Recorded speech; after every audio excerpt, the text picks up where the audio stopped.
Le collectif des démissionnaires du Parti démocratique gabonais PDG, 4e arrondissement, premier siège, a déposé une énième fois sa valise de caravane d'explication d'avoir quitté le bateau le week-end dernier au quartier apostrophe village. J'occupais le titre, la fonction de MCN. Membre du Conseil national. J'ai démissionné. Bonsoir. Moi, c'est Yannick Ivaza. J'étais à la Fédération Boros Simon en qualité de chargé de la mobilisation, démissionnaire du PDG. Bonsoir à tous. Je suis Benzi Hubert, originaire du Wellington. Je réside précisément à l'école publique d'Akébé 2. J'occupais le poste de UJPDG à la Fédération Boros Simon. Je suis désormais démissionnaire du PDG. Bonsoir tout le monde. Je suis ancien Gabonais, candidate aux 2 élections passées, délégué UF à la Fédération Bazoga Théophane, originaire du Haut-Togo. J'habite à Québec Frontière. Je suis démissionnaire du PDG. Bonsoir chers parents. Je m'appelle Nzaou Glenn Hendrick, ancien secrétaire de section, mais je suis monté UJ, PDG de la Fédération Bazoga Théophane. Je suis ici également, comme mes frères et sœurs ici devant, démissionnaire du PDG. Bonsoir à la famille. Je suis Saturnien Ndongo. J'ai démissionné du PDG. J'étais UJ. Merci. Bonsoir, je me prénomme Germaine Okomba, connaissant par Jeannette. J'étais au PDG, parti RPN, Barreau Chandrier que vous connaissez. J'ai démissionné.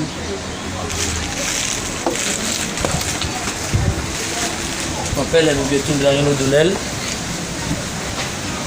J'étais à la communication au comité à Québec 2, démissionnaire du PDG.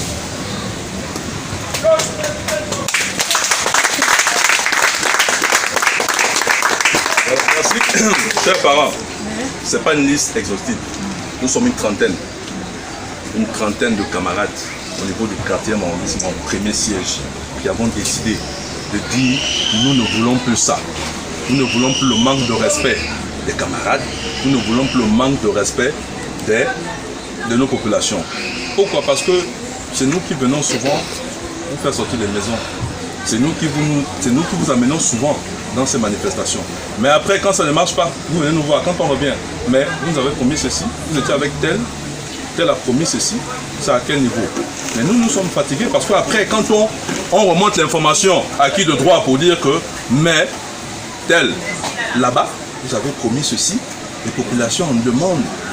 C'est vous qui avez dit, c'est vous qui avez parlé, ce n'est pas nous, ce n'est pas eux, à quel niveau? Donc les réponses qu'on nous donnait, c'était difficile de venir vous dire. Voilà pourquoi le plus souvent on fuyait. Voilà pourquoi le plus souvent, même quand on voit, oh mon petit, papa, excuse-moi, on fuit parce qu'on avait du mal. Maintenant, on ne veut plus supporter cela. On ne veut plus supporter ce manque de considération, ce manque de respect vis-à-vis de vous qui nous avez fait. C'est pourquoi nous avons dit nous ne pouvons plus assumer cette charge-là. Parce que tout retombe sur nous. Tout retombe sur nous et nous disons, ça en est assez. À la santé, c'est là où j'ai eu mon premier salaire. Mais j'étais là. J'ai travaillé pendant plus de 3 ans sans salaire. Je m'époumonais pour ces parties-là. Mais mes parents étaient là, mes petits frères regardaient. Parce qu'ils avaient espoir que si moi j'ai réussi à travers ces parties, eux aussi peuvent réussir. Mais est-ce que nous allons continuer à faire cela? Nous ne pouvons plus. Voilà pourquoi nous disons que la décision collective que nous avions eu à faire aujourd'hui, c'est parce que nous-mêmes désormais, il a dit, nous avions des ambitions de nous positionner. Vaut mieux apprendre de ton échec que d'apprendre de l'échec d'une autre personne. Ça, c'est la meilleure leçon de la vie. Donc nous disons que nous ne voulons plus. Si quelqu'un vient ici pour parler de son histoire, nous ne sommes plus là-dedans. Ce n'est pas nous. On ne vient plus parler à notre nom. Et vous n'allez pas refuser quelqu'un. Chacun a le libre choix de venir là où il veut pour pouvoir s'exprimer. Mais si ce parti arrive ici pour pouvoir s'exprimer, ils sont libres. Et vous avez le libre arbitre de dire que vous voulez ou pas, parce que vous êtes libre de votre conscience et de votre choix.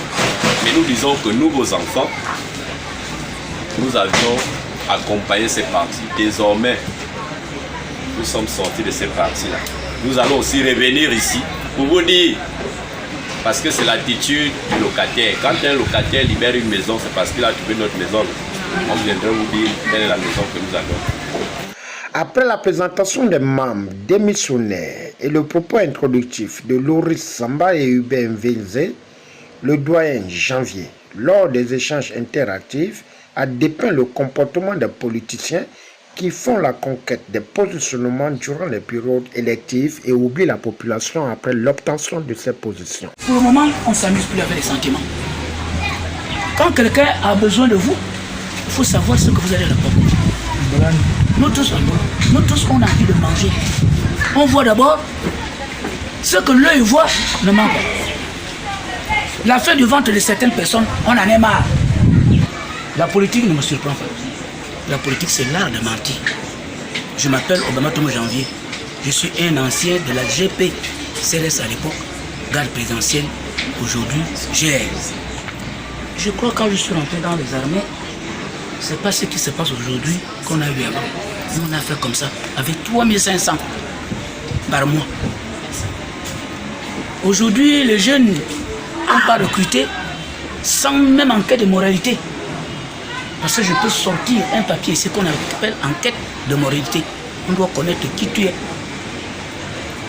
Je vous dis déjà, c'est pour cela que il y a beaucoup de nuances. On ne sait pas qui on prend. Vos politiques là, moi je suis chez moi, vous êtes venus me trouver. Même si vous êtes 1000, vous connaissez mes gardes-fous. À 72 ans, vous allez m'apprendre à grimper? Non. Beaucoup me connaissent ici. Je battais le record ici avec Madame Mori, qui n'était même pas sur les lieux comme moi. Secrétaire de section, membre du comité, ceci, même pas un franc. Contrairement, quand les politiques venaient ici, il est méchant. Vous pensez un militaire ne doit pas être méchant? Un père de famille ne peut pas être méchant? Vous avez les mères de famille, vous avez les pères de famille, on vient tout le temps nous mentir. Même les simples lampadaires qu'on avait demandé pour la sécurité de notre rien, ils ont préféré venir nous faire là où nous sommes en train de humer les odeurs du monde entier. Ils nous donnent des fièvres. Et de plus, c'est toi qui fais les... de porte en porte. Le matin, la personne qui ne connaît rien en politique, c'est lui que vous allez trouver derrière le leader. Et toi, tu es au rang des oubliettes. Nous, on en avait marre. Pour cela, une fois, j'ai pété le plomb avec Barou. Je lui ai dit ma vérité. Et Barou me connaît très très bien. Nous sommes d'abord des grands amis.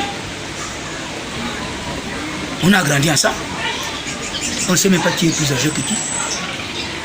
Estimez-vous heureux? Vous avez posé la démission. Monsieur le père ne pose pas la démission. Voilà pourquoi vous avez pris cette initiative. De dire non. Trop, c'est trop. Même si vous avez mangé, la marmite de la maman ne finit pas. On mange de là-dedans tous les jours. Tous les jours. Nous sommes des vieux crocodiles. Si je me mets à vous dire tout ce que j'ai vu dans le PDG, vous allez crier.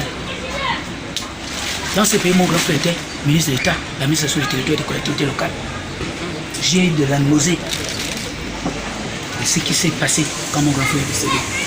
Face aux enjeux, le collectif compte jouer un rôle prépondérant dans l'arrondissement à l'aube de la grande arène politique du 12 avril 2025 qui se pointe déjà à l'horizon. Au finish, c'est dans une ambiance fraternelle et conviviale que cette rencontre a fait tomber son rideau à travers une photo de famille et la concorde.